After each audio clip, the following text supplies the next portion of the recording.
আসসালামু আলাইকুম রহমতুল্লাহ। বাংলাদেশ জাতীয়তাবাদী ছাত্র দল রাজশাহী বিশ্ববিদ্যালয়ে প্রমাণ করতে সক্ষম হয়েছে যে ক্যাডার ভিত্তিক রাজনৈতিক বাংলাদেশ জাতীয়তাবাদী ছাত্র দল করেন না। এই সংগঠনের মূল প্রবক্তা প্রতিষ্ঠাতা শহীদ প্রেসিডেন্ট জিয়াউর রহমানের আদর্শকে লালন করে। সুতরাং আগামী নির্বাচনে আপনাদের সিদ্ধান্ত নেওয়ার সময় এসে গেছে। আপনারা আগামী নির্বাচনে কাকে বিজয় করবেন, কাকে বিজয় করবেন না।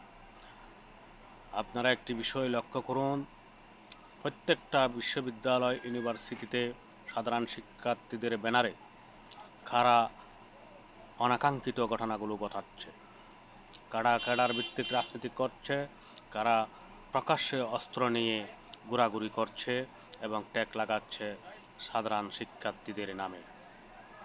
আপনারা যদি লক্ষ্য করুন, একটি দল যেটা বাংলাদেশের বিরুদ্ধে অবস্থান নিয়েছিল 1971 সালে, সেই দলের অনেকেই ইনসাফ কায়েমের কথা বলছে, সৎ লোকের শাসন চাই, কোরআনের আইন চাই বলছে, অথচ বাস্তবে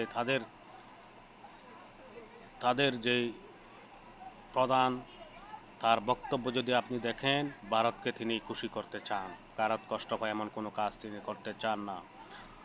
এবং তাদের দলে প্রচুর পরিমাণ ইন্ডিয়ান এলিমেন্টস রয়েছে।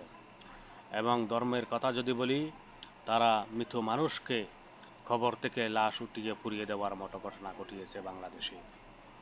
বাংলাদেশের ইতিহাসে এই প্রথম এই ধরনের ন্যাক্কারজনক ঘটনা তারা ঘটিয়েছে।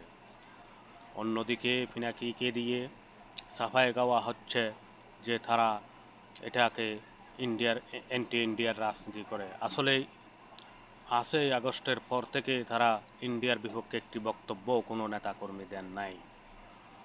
তারা ইন্ডিয়ার কথা মতোই পিআর নিয়ে লাফালাফি করছে, তারা ইন্ডিয়ার কথা মতোই আওয়ামী লীগকে পুনর্বাসন করার চেষ্টা করছে। যেখানে জামাত ইসলামীর সক্রিয় রয়েছে, সেখানে আপনি লক্ষ্য করবেন, আগে যারা ছাত্রলীগ করত, যুবদল করত, শ্রমিক দল করত, এখন তারা জামাত শিবিরের অধীনেই রাজনীতি করছে। আমি এতটুকু বলতে পারি, চট্টগ্রাম 15, সাতকানিয়া লোহাগড়া, যেখানে আমার এলাকা, আমি যেখানে জন্মগ্রহণ করেছি সেখান থেকেই বলছি, অধিকাংশই লোকেরা যারা আগে জয় বাংলা স্ট্যাটাস দিয়েছে ফেসবুকে, এখন তারা ভোট বাহিনীর সাথে মিলে একাকার।